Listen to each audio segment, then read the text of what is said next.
Bonjour à tous, bienvenue dans votre My Ninja Academy. Aujourd'hui, nous allons parler d'Orochimaru qui essaie de ramener Naruto à la vie. Si vous souhaitez voir plus de choses sur Naruto dans notre chaîne, laissez vos pouces en l'air et abonnez-vous pour rejoindre notre Académie Ninja. Et Ninja, avant de continuer la vidéo, je vous demande de vous abonner à notre chaîne, de cette façon vous rejoindrez notre village ninja et pourrez maîtriser votre technique ninja préférée et devenir un grand Chunin. Cela aiderait aussi beaucoup notre village ninja si vous laissiez vos likes, pouces en l'air sur la vidéo d'aujourd'hui afin qu'ensemble nous puissions battre n'importe quel adversaire pendant que nous sommes sur le chemin pour devenir Hokage. Continuons avec la vidéo d'aujourd'hui. La présence d'Uzumaki Naruto a apporté une grande flamme d'espoir dans le monde de chacun, tant pour les personnages que pour nous, lecteurs, qui avons suivi son parcours tout au long du manga et de l'anime. Cependant, son départ dans Boruto a été assez douloureux, accompagné d'un questionnement, qui va sauver Naruto? Les circonstances de Boruto sont maintenant difficiles. Le protagoniste est impliqué dans une quantité grandiose d'ennuis et il est possible que nous ne sachions que très peu de choses sur ses allées et venues. Mais notre protagoniste pourrait-il trouver de l'aide en dehors de Konoha,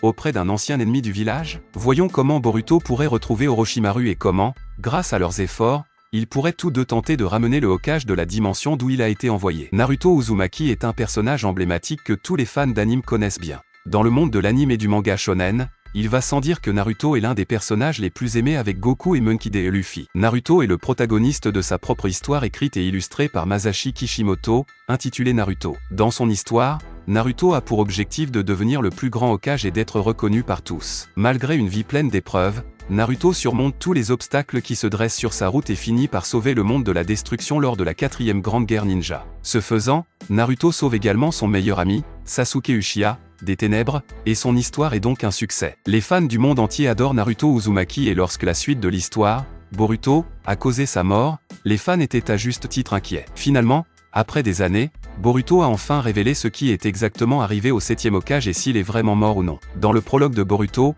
les fans ont eu droit à une confrontation intense dans le village de Konoha entre Boruto Uzumaki, le fils de Naruto, et Kawaki, un garçon mystérieux dont les fans ne savaient rien à l'époque. Le village autour d'eux est complètement détruit, comme lorsque Pain a attaqué Konoha. Au milieu de toute cette destruction, Boruto et Kawaki échangent des coups et, semble-t-il, ne veulent que du sang l'un de l'autre. C'est alors que Boruto Uzumaki se lamente sur l'issue de leur relation. À cela, Kawaki répond qu'il l'enverra là où il a envoyé le 7e Hokage. Immédiatement, les fans supposent que Naruto Uzumaki est en danger. En raison de l'ambiguïté des paroles de Kawaki, il n'était pas certain qu'il soit mort ou qu'il soit simplement handicapé d'une manière ou d'une autre. Cependant, le fait que Boruto Uzumaki affirme être le seul shinobi à ce stade et s'exclame que l'ère des shinobi est terminée a conduit les fans à penser que Naruto Uzumaki est vraiment mort. De plus, Boruto a été vu encapuchonné dans le costume de Sasuke et tenait son épée. Cela implique également que quelque chose est arrivé à Sasuke, ce qui renforce l'idée que tous les autres shinobi sont probablement morts. Enfin, Boruto a répondu à cette question, du moins en partie. La réponse courte est non,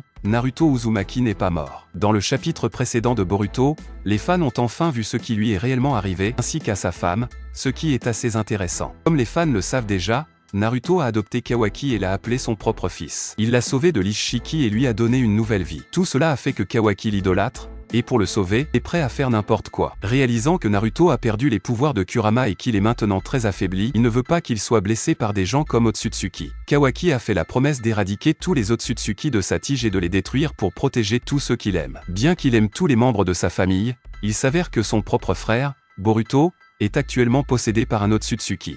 Cela signifie que Kawaki a également l'intention de tuer Boruto. Kawaki réalise que l'existence de Momoshiki au sein de Boruto est une menace pour le 7e Hokage. Pour mettre fin à cette menace, il est prêt à tout, y compris à mettre en danger la vie de son bienfaiteur et sauveur, Naruto. Sachant que Naruto se mettrait en travers de son chemin, Kawaki l'a envoyé dans une autre dimension, en compagnie de sa femme, Hinata Uzumaki. Cela correspond parfaitement aux paroles de Kawaki, qui a dit à Boruto qu'il l'enverrait au même endroit que le 7e Hokage. Naruto Uzumaki ne fera pas partie de Boruto avant un certain temps, car il se trouve maintenant dans une autre dimension. Pour le sauver, il faudrait d'abord vaincre Kawaki, puis changer son esprit. Il est clair que Naruto ne revient dans l'histoire qu'après le saut dans le temps, c'est-à-dire au moment où Boruto et Kawaki se battent. Ainsi, l'avenir du 7e Hokage dans l'histoire ne semble pas très brillant. Il reviendra probablement dans l'histoire lorsque tout sera terminé et que le conflit avec Otsutsuki, Boruto et Kawaki sera enfin résolu. Cela prendra certainement un certain temps et maintenant, les fans de Naruto devront attendre un certain temps pour voir le retour de leur favori dans l'histoire. Même s'il revient plus tard, rien ne garantit qu'il laissera une trace ou qu'il influencera l'intrigue de manière importante. Naruto a été sévèrement affaibli dans l'histoire très tôt, et d'après ce que l'on peut voir, il n'atteindra plus jamais les mêmes niveaux dans le futur, aussi triste que cela puisse être. Actuellement, l'avenir est sombre pour le 7e Hokage de Konoha. Et si nous pouvions espérer que quelqu'un le sorte de son isolement, ce serait un processus difficile car très peu de personnages sont capables d'accéder à d'autres dimensions dans Boruto. Et maintenant que notre protagoniste traverse une période terrible, nous aurons certainement besoin de le voir à un moment difficile de son voyage. Dans une tournure surprenante, la série Boruto a révélé son méchant de fin, faisant allusion à la conclusion de la franchise avec une bataille dramatique. Cette décision a été surprenante, car beaucoup s'attendaient à ce que la série suive la trame narrative établie précédemment, à savoir que le clan Otsutsuki est le summum du mal et que son existence constitue la menace ultime pour le monde des shinobi. Avec cette notion prédéfinie, on s'attendait à ce que les Otsutsuki occupent une fois de plus le devant de la scène. Cependant, à la surprise générale, Kawaki a été désigné comme l'antagoniste final,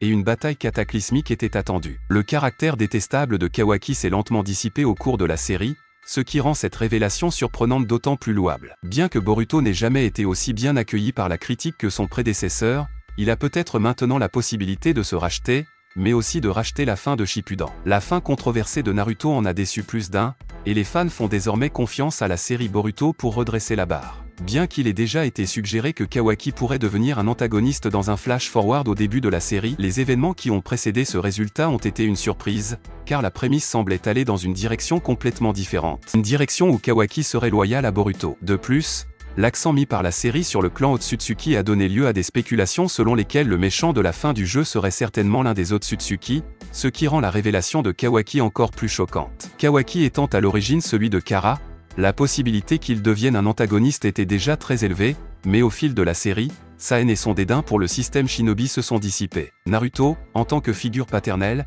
et Boruto, en tant que frère adoptif, ont comblé le vide dans le cœur de Kawaki, qui a fini par devenir loyal envers Naruto et sa cause. Cependant, c'est cette même loyauté envers Naruto qui l'a conduit à devenir le nouveau méchant de la série. Kawaki étant le vaisseau d'Ishiki Otsutsuki, il peut sentir que Boruto porte également le sceau du karma d'un autre Otsutsuki, Momoshiki. Pour remercier Naruto de l'avoir accepté, Kawaki s'est juré de détruire toutes les traces de l'Otsutsuki, allant même jusqu'à comploter la mort de Boruto pour détruire son sceau du karma. Sachant que Naruto n'approuverait jamais une mesure aussi extrême et inhumaine, Kawaki l'a scellé avec sa technique d'Ekokutan, empêchant quiconque d'intervenir dans ses plans. Un combat à mort entre Boruto et Kawaki servira de note finale parfaite à la série, d'autant plus que cet élément est exactement ce qui manquait à la fin de la série Naruto. De plus, un affrontement final ne laissera aucune place à la rédemption de l'antagoniste, un thème récurrent dans la préquelle qui a laissé une impression négative sur la série. Cependant, Boruto pourrait être en mesure de corriger cette trajectoire grâce à sa nouvelle direction. La série Boruto a maintenant une chance d'arranger les choses et de sauver l'erreur flagrante de la préquelle. L'affrontement entre Kawaki et Boruto dans le final du jeu peut racheter la franchise de deux façons. D'une part, Kawaki n'est pas un méchant de dernière minute qui a été inséré de force dans la série, et d'autre part, son rôle de deutéragoniste rend le combat final encore plus captivant. Au vu des événements qui ont précédé les derniers instants, la position de Kawaki en tant qu'antagoniste semblait extrêmement improbable, ce qui rend la révélation encore plus surprenante. Bien que Boruto ait été considéré par les fans comme une série en dessous de la moyenne par rapport à son préquel, beaucoup ont maintenant de grands espoirs pour son final. Dès lors, que pouvons-nous attendre de la fin de cette première phase de Boruto? La première chose serait sans aucun doute que Boruto devienne un renégat. En dehors de Konoha, il y a peu d'alliés possibles pour un protagoniste qui est censé faire circuler dans le monde entier l'information selon laquelle il a tué Naruto. Mais peut-être qu'une personne en particulier pourrait l'aider, Orochimaru. Il était l'un des plus grands méchants de Naruto, mais en raison des circonstances actuelles, même son esprit serait affecté par les pouvoirs d'Eda. Cependant, nous pouvons supposer qu'une demande de Sarada à son égard, ainsi que la propre explication de Boruto, pourrait être la clé pour faire éclater la vérité. Orochimaru, qui a vécu une expérience relativement similaire à celle du protagoniste, pourrait le recueillir, l'aider non seulement à devenir plus puissant et à partager des informations sur le village, mais aussi l'aider à ramener Naruto. Boruto aurait besoin d'entraîner davantage son karma et surtout son Jugan, ce qui l'amènerait à être piégé dans les repères d'Orochimaru pendant un certain temps jusqu'à ce qu'il soit enfin capable d'utiliser pleinement son pouvoir. Avec son soutien et celui de Sarada à Konoha en tant que double espion, nous pourrions voir Boruto chercher à faire éclater la vérité sur ce qui s'est passé. Son premier objectif étant de sauver ses parents de la dimension où ils ont été envoyés et de les ramener à Konoha pour prouver que Kawaki a menti depuis le début. Nous ne savons toujours pas comment ils vont gérer les pouvoirs d'Eda, mais on suppose que Boruto a les caractéristiques nécessaires pour le faire. Et vous, aimeriez-vous voir Boruto en renégat? Pensez-vous que lui et Orochimaru pourraient travailler ensemble? Laissez votre avis dans les commentaires. Voilà, j'espère vraiment que vous avez apprécié cette vidéo. Si vous avez des suggestions de vidéos, n'oubliez pas de commenter ci-dessous.